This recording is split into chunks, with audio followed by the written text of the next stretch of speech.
तो दोस्तों स्वागत है आप सभी का स्टडी सर्किल में। और अभी हम बात कर रहे हैं अभी हाल ही में अक्टूबर महीने में ही अक्टूबर 2021 में प्रधानमंत्री के द्वारा गति शक्ति योजना लॉन्च किया गया है उसके बारे में। तो असल में जो लॉन्च किया गया है गति शक्ति योजना, ये लॉजिस्टिक लागत को कम करने के लिए समन्वित और बुनियादी अवसंरचना परियोजनाओं के निष्पादन के लिए एक महत्वाकांक्षी परियोजना लॉन्च किया गया है, जिसे गति शक्ति योजना या national master plan for multi modal connectivity plan भी कहा जाता है। अब हम बात करें कि ये जो योजना है इसके प्रमुख बिंदु क्या हैं। तो सबसे पहले इसके उद्देश्य की बात कर लें कि ये जो गति शक्ति योजना लॉन्च किया गया है, क्यों लॉन्च किया गया है।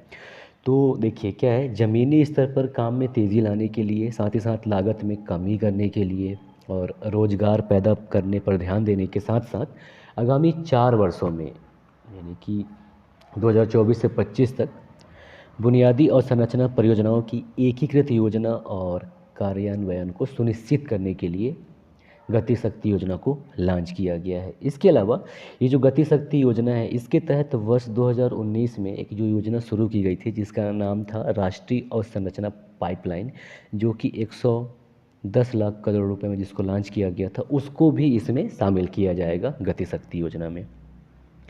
इसके अलावा लॉजिस्टिक लागत में कमी के अलावा इस योजना का जो उद्देश्य है वह है कार्गो हैंडलिंग क्षमता को बढ़ाना और व्यापार को बढ़ावा देने के लिए बंदरगाहों पर टर्न अराउंड समय को कम करना है। इसके अलावा इसका जो अन्य लक्ष्य है वो है कि जो 11 औद्योगिक गलियारे हैं उनको बनाना। इसके अलावा 2 रक्षा गलियारे भी बनाना है, जिसमें एक तमिलनाडु में बनाया जाएगा और दूसरा उत्तर प्रदेश में बनाना है। और इस गलियारे के तहत सभी गांवों में 4G कनेक्टिविटी का विस्तार किया जाएगा। साथ ही साथ गैस पाइपलाइन नेटवर्क में 17,000 किलोमीटर की क्षमता जोड़ने की योजना भी बनाई जा रही है गति शक्ति योजना के तहत। और वर्ष 2024-25 के लिए सरकार के द्वारा जो निर्धारित लक्ष्य हैं उनको पूरा करने में ये योजना मदद करेगी।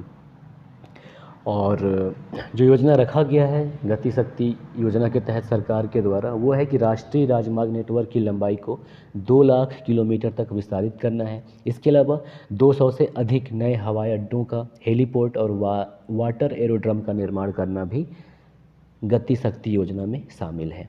इसके अलावा बहुत सारे जो विभाग, जो मंत्रालय हैं, जिसमें कुल 16 मंत्रालय हैं, शासकीय मंत्रालय, उनको एक साथ लाने पर जोर दिया गया है पीएम गति शक्ति योजना के तहत। और कुछ काफ़ी लंबे समय से चली आ रही समस्या जिनमें शामिल है मानकीकरण की कमी, मंजूरी संबंधी चुनौतियाँ। मंजूरी यानी कि जैसे कोई भी योजना है उसको चालू करने के लिए जो मंजूरी लेना पड़ता है या देना पड़ता है, तो उसमें जो चुनौती आती है उनको कम करना, ये इसका एक एकीकृत दृष्टिकोण है पीएम गति शक्ति योजना का।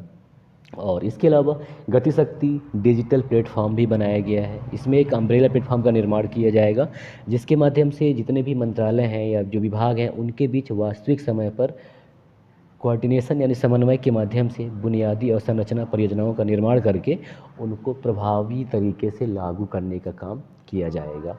तो ये था पीएम गति शक्ति योजना के बारे में एक संक्षिप्त जानकारी।